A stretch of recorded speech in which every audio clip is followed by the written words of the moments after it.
Siemanko, pozdrowienia z Łodzi. Z minus 16 stopni, ale wiadomo, czapki nie założy, bo fryzura się zepsuje. Lepiej marznąć. Powiem wam, że takiego mrozu nie czułem dawno, a w górach mam mieć 2 razy tyle. Także będzie wesoło, ale tam będę miał inne ubranie, także tam nie będzie źle. Idziemy właśnie na wielką integrację. Mamy tam dzisiaj swoje wystąpienia z Monią. Monia opowie o nieruchomościach w Tajlandii. Ja będę opowiadał o... Mój panel się nazywa Pomysł na siebie. Czyli... A jeszcze nie ma pomysłu, także nie wiadomo, co będzie gadał. Tylko zastanawiam się, co robić w życiu. Także pomysł może mi wpadnie zaraz. I o nim opowiem. Zapytam, co o tym myślą. Nie no, będę opowiadał o swojej drodze, jaką przyszedłem. Cześć, cześć, cześć! Okej. Chodzimy gdzieś, tutaj jest nasze stoisko. Tutaj będzie dzisiaj ponad 2000 osób, a ja na tej scenie będę miał wystąpienie. Szok. Ale wiecie jak... O, ale ładny maluszek. Ale wiecie jakie to jest dziwne? Tyle ludzi mnie ogląda, tyle milionów wyświetleń co miesiąc. A pewnie stresik lekki będzie. Występować przed publicznością. O. Ładne autka, ładne. Ja myślałem w ogóle, że Cybertruck nie może jeździć w Polsce, a może, a widać, że chyba może. Wielka integracja. Queens Real Estate. Cześć, cześć. Tutaj jest nasze stoisko. Phuket. A to jest Pablo. Ty! A co? Ty, czekaj, ty. Ale poczekaj. Cyk. Coś ty taki niewyraźny, Paweł. Wow! Everprime. Caron, czyli projekt, którym powinniśmy się zajmować. The Residence. Trees Residence, czyli nowy projekt, który będzie na Bang Tao budowany. Element. Tam to już końcówka została. Element w grudniu już będzie oddany. To znaczy to jest stare, już teraz stoją budynki.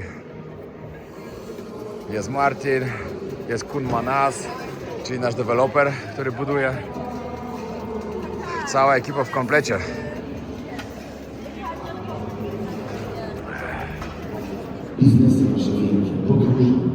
Coraz więcej ludzi już się schodzi.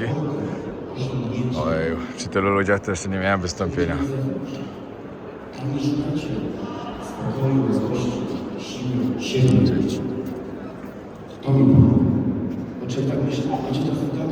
Duże zainteresowanie u nas na stoisku. Ludzie kupują nieruchomości na Phuket. Super, dziękujemy bardzo. Na przykład powtórzować podróże wojownika znaczy projekt. Tutaj będzie milionów ponad milion inwestycji. Jeszcze 4 ciepły brakuje. Piotr Mają na naszej scenie 15 takich intensywnych historii, motywacja, na będzie już pięknie. Obrawa, proszę, bo już było. Wszystkiego dobrego i działamy. Witam serdecznie wszystkich. Szczerze, pierwszy raz występuję przed taką publicznością. Codziennie moje filmy na samym YouTube śledzi od 200 do 300 tysięcy ludzi. W miesiącu jest to parę milionów. Na innych social mediach jeszcze więcej, a teraz przede mną jest, nie wiem, około 1000, może więcej. Lekki stresik mam, przyznam szczerze.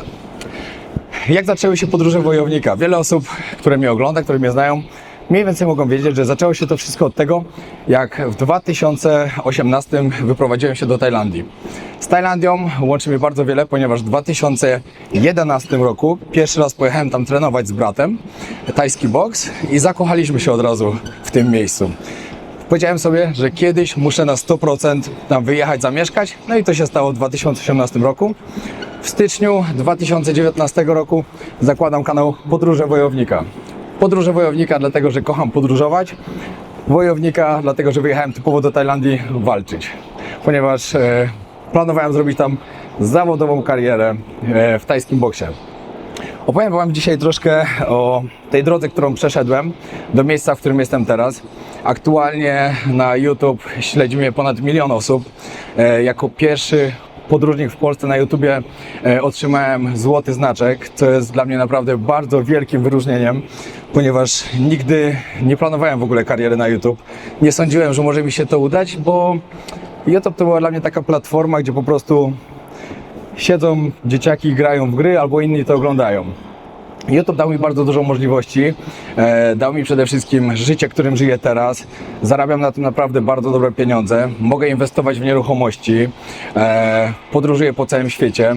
Byłem aktualnie w 150 krajach Organizacji Narodów Zjednoczonych. W ciągu 2 lat myślę, że będę już w każdym kraju na świecie, także jest to dla mnie naprawdę coś niesamowitego.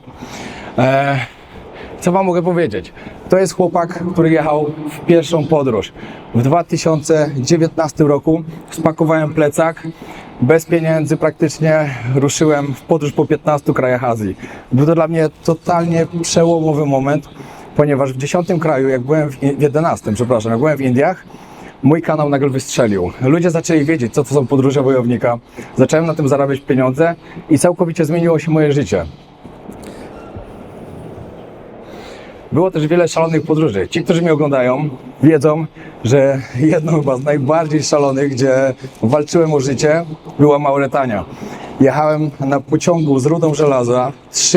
Pociąg jest najdłuższym pociągiem na świecie, ma 3 km i jedzie 22 godziny przez Saharę w Mauretanii. Dla wielu z was może być to głupi pomysł, dla mnie to była przygoda. Przygoda, która mogła się bardzo źle dla mnie skończyć, ale koniec końcem dobrze wyszło i teraz całkiem pozytywnie to wspominam.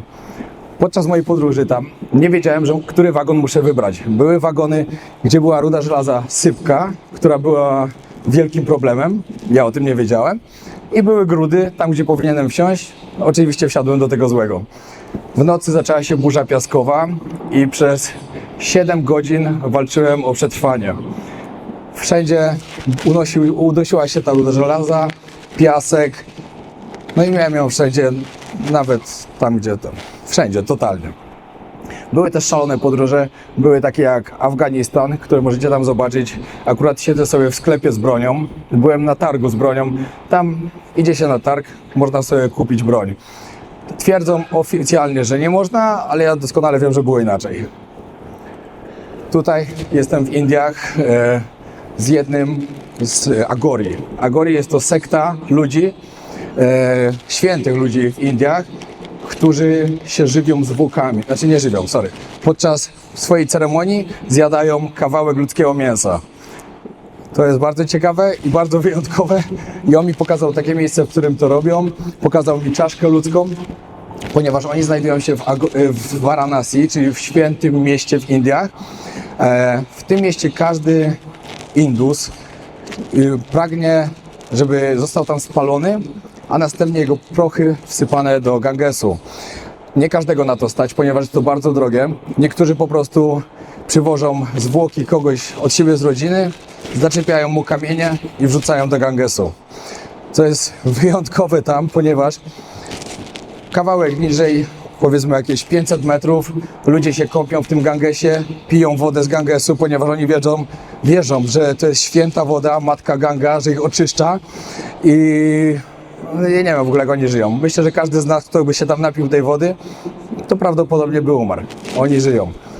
Wiele plemion w Afryce odwiedziłem, które tak naprawdę są plemionami, które dalej żyją takim swoim życiem jak wiele lat temu. Takie plemiona, które można oglądać tylko na przykład National Geographic i ludzie myślą, że większość z tego jest ustawiona, bo jak pojadą sobie na przykład do Kenii i zobaczą tam wioskę, plemienia, nie pamiętam jak oni się teraz nazywają, ale tam jest wszystko ustawione. Ja byłem w takich miejscach, gdzie totalnie oni tym żyją. To było tak niesamowite i chciałbym wam tylko o tym powiedzieć przez to, że uważam, że każdy z nas, każdy szczególnie co jest tutaj, na pewno posiada jakiś majątek, powinien podróżować, ponieważ podróże bardzo dużo zmieniają w naszym życiu. Podróże otwierają oczy i umysł przede wszystkim na wiele fajnych aspektów. Ja zupełnie inaczej podchodzę do mojego życia pewnie niż większość z was. Ja zdecydowanie dużo bardziej potrafię docenić wszystko, ponieważ widziałem już bardzo dużą biedę. Widziałem ludzi, którzy naprawdę nie mają totalnie nic, a dalej potrafią być szczęśliwi. Wiele osób w Polsce, może niewiele, ale na pewno jest duża część ludzi, którzy uważają, że są biedni. ale tak naprawdę te osoby nigdy nie doświadczyły prawdziwej biedy, taką jak ludzie doświadczają na przykład w Indiach, w Afryce lub na Bliskim Wschodzie.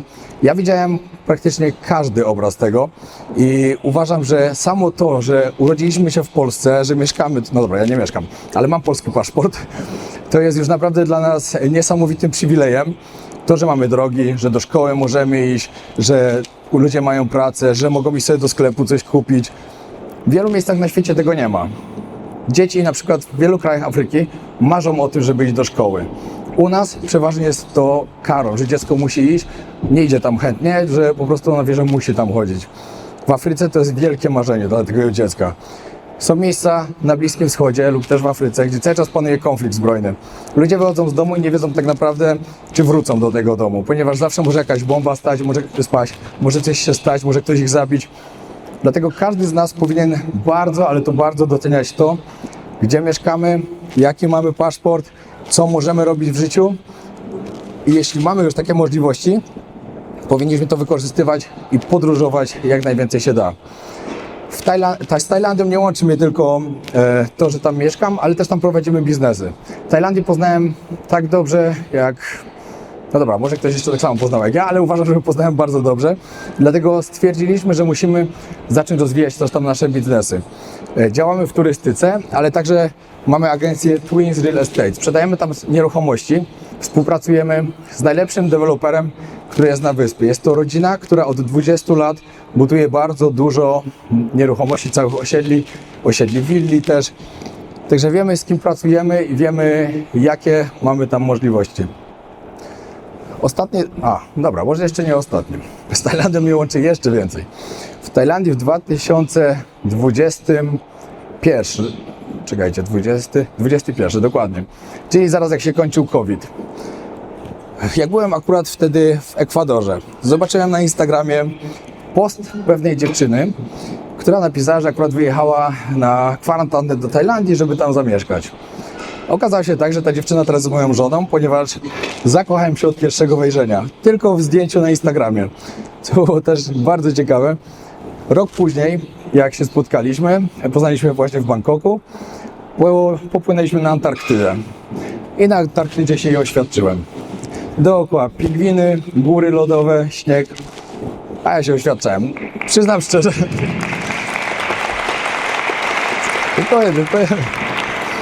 Przyznam szczerze, byłem bardzo zestresowany i nie potrafiłem wydusić z siebie słowa i robiłem tak, tylko uklęknąłem lekko, ale się zgodziła, to najważniejsze. W tym roku, całkiem niedawno, w sumie nie w tym roku, 31 grudnia wzięliśmy ślub w Las Vegas, bo stwierdziłem, że nasze życie jest całe szalone, oświadczyny były szalone, to ślub też musi być szalony i był właśnie w Las Vegas. W tamtym roku też jako pierwszy podróżnik youtuber, który tak naprawdę zaczynał totalnie od podróży, który typowo skupiał się tylko na podróżach, otrzymałem właśnie ten złoty znaczek. Było to dla mnie coś tak wyjątkowego, bo nigdy wcześniej nikomu się tego w Polsce nie udało zrobić. Ale to tylko dlatego, że ja nie byłem jak każdy. Ja zrobiłem coś innego. Jak zakładałem kanał, wiedziałem, że mam bardzo dużą konkurencję, chociaż uważam, że my nie powinniśmy być między sobą konkurencją, a raczej się wspierać. Ale pod względem, że ktoś miał większy kanał, ja miałem mniejszy, był bardziej znany, to miałem konkurencję. Musiałem zrobić coś innego, musiałem być wyjątkowy. Dlatego zrobiłem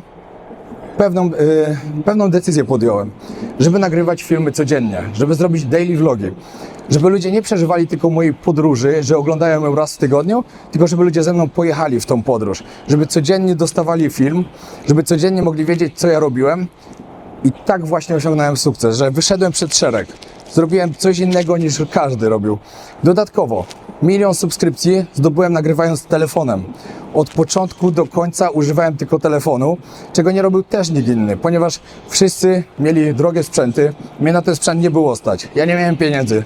Byłem naprawdę biedny, jak wyjechałem do Tajlandii, ponieważ musiałem miesięcznie przeżyć za 2500 złotych.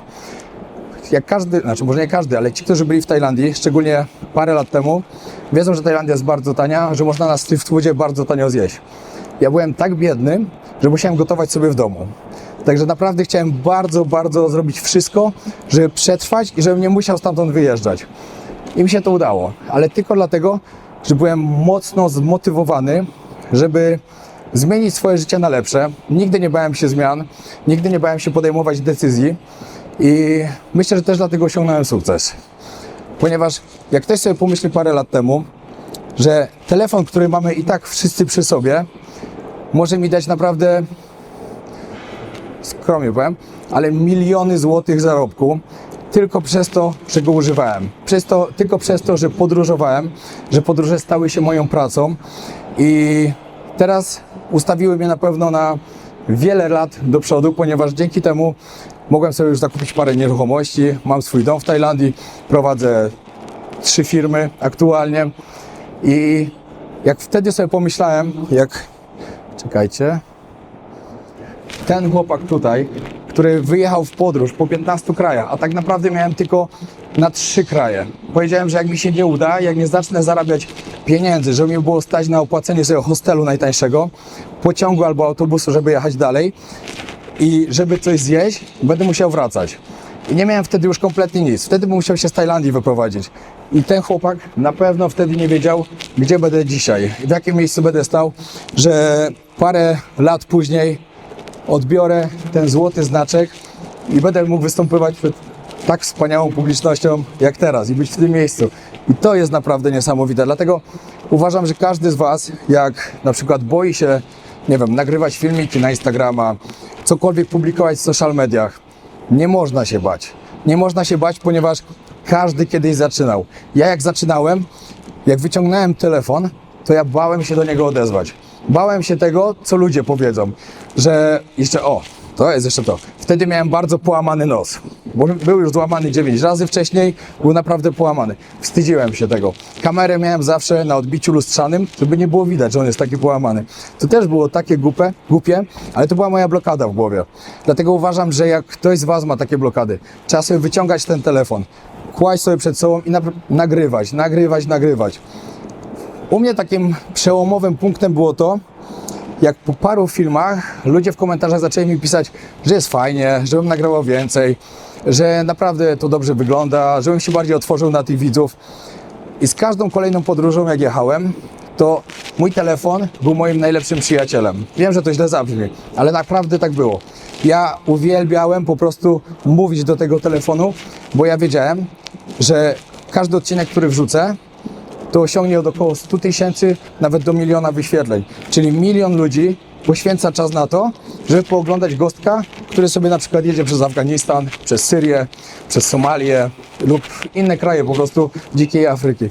I tak na sam koniec, bo mam 20 sekund, chciałbym Wam powiedzieć, że naprawdę warto w życiu próbować i najważniejsza jest dyscyplina. Ja przez ostatnie 7 lat nie zrobiłem sobie dnia wolnego. Cały czas nagrywałem, cały czas publikowałem i dlatego jestem teraz tu, gdzie jestem i dlatego mam ten złoty znaczek i dziękuję bardzo. Dziękuję bardzo.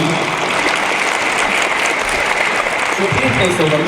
Słowa podsumowujące, nie czekaj, aż będziesz gotowy. Bo Tak, gotowy nie będziesz nigdy. gotowy nie będziesz nigdy, dlatego trzeba próbować. Jak się nie uda, trudno, ale się uda. Jak będziecie tego naprawdę pragnąć, będziecie zmotywowani i będzie dyscyplina w Waszym życiu, bo dyscyplina jest najważniejsza, to się uda. Super, dziękuję Ci bardzo. Dziękuję bardzo. Co mamy do stracenia? Ile czasu możemy powiedzieć, co zrobiliśmy w życiu. Poczekajcie, co nie ma was ludzie. Jak podobał Wam się mój występ? Powiem Wam szczerze tak, byłem zdenerwowany, ale ludzie podchodzili, mówili, że fajnie, że dobrze wyszło, także fajnie, bardzo się cieszę, ale zdecydowanie bardziej wolę nagrywać na YouTube niż występować przed ludźmi, bo to jest stresująca sprawa. No pewnie z czasem by było łatwiej, ale myślę, że dobrze wyszło. Patrzcie to, patrzcie jakie typy. Się ubrali tak samo i się chwalą. I pajacują. Teraz co chwilę ktoś do mnie podbija, że miałem ładną prezentację. Ja mówię, thank you. No problem, thank you. Skromny jestem, ale dziękuję. Wiadomo, najlepiej tak. Zaraz Monia wchodzi, będzie opowiadała o nieruchomościach na Phuket. No ale ogólnie fajny event, naprawdę bardzo fajny. Super zorganizowane. Za rok na pewno też przyjedziemy. A o tym, dlaczego warto, po co tam jechać, jak można zarabiać na Tajlandię, powie Monika Pająk, powitajcie obrawami. Teraz Tajlandia!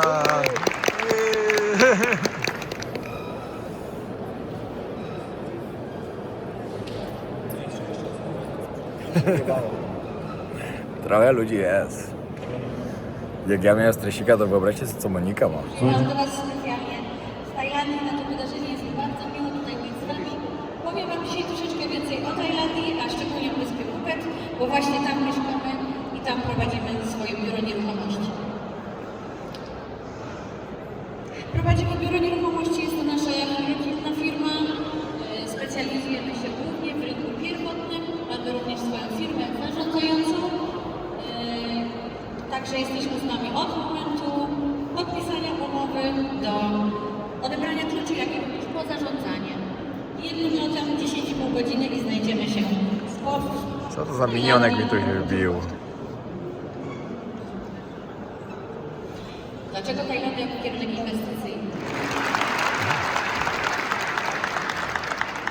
Hello, my name is Malan. I'm from Phuket, Thailand. As you know, today I'd like to share with you a little bit about background of myself, and I'd like to tell you a little bit why we are here today. Zobaczcie ile ludzi. Teraz dostajemy statuetki.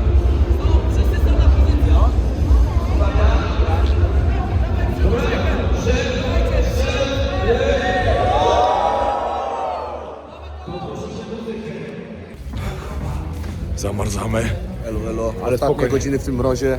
Tak, ale powiem wam, że teraz jest fajna zima, bo sypie śnieg, jest wszędzie biało. Jest fajnie, naprawdę. Przyszliśmy do klubu na chwilę teraz. Piotrkowska Łódź. Patologii streetku. No, przyszliśmy jeszcze na chwilę się pożegnać. I do domu i o 4 rano pobudka, o 5 ruszamy na lotnisko do Warszawy. Tomka od tych samochodów. Tak na szybko wam powiem, bo tak nie było tego w planie, ale jak mamy kurwa straci wartość, to lepiej posłuchać się. A ja sobie pogadę, będzie mi cieplej. No i dobra, koniec. Mamy godzinę... Bardzo czekaj. 23:30. Za 4 godziny wstaję. 4,5. No, za 4,5, ale zanim pójdę spać, to będą 4. Dziękuję bardzo, że oglądaliście. Dajcie znać, co myślicie o moim wystąpieniu. Podkreślam, że byłem zestresowany, że no nie było to łatwe dla mnie, ale teraz właśnie oglądałem go pierwszy raz i uważam, że nie wyszedł źle. Oczywiście, jakbym się przygotował do niego, to pewnie by wyszedł lepiej, ale ja totalnie leciałem, wiecie, flow. Ja w ogóle się nie przygotowałem do tego wystąpienia. Myślałem, że wejdę, będę opowiadał. Przecież ja lubię opowiadać, to co to za problem dla mnie. No, okazał się problem, ale i tak myślę, że dobrze wyszło. Dajcie znać w komentarzach, jak Wam się podobało. Może kogoś zmotywuje też to wystąpienie. Bardzo bym się z tego ucieszył, ponieważ myślę, że myślę, że może zmotywować. Naprawdę może zmotywować, bo jak ktoś mnie długo ogląda, to wie, jaką drogę przeszedłem. Wie, ile podróżowałem, ile mnie nie było w domu i po prostu ile nagrywałem i cały czas publikowałem i to jest świetne. Naprawdę to jest świetne, bo w takich momentach jak dzisiaj czuję naprawdę, że osiągnąłem sukces i to jest fajne. Dzięki wielkie, trzymajcie się, pozdrawiam. Kolejne odcinki Tajlandia.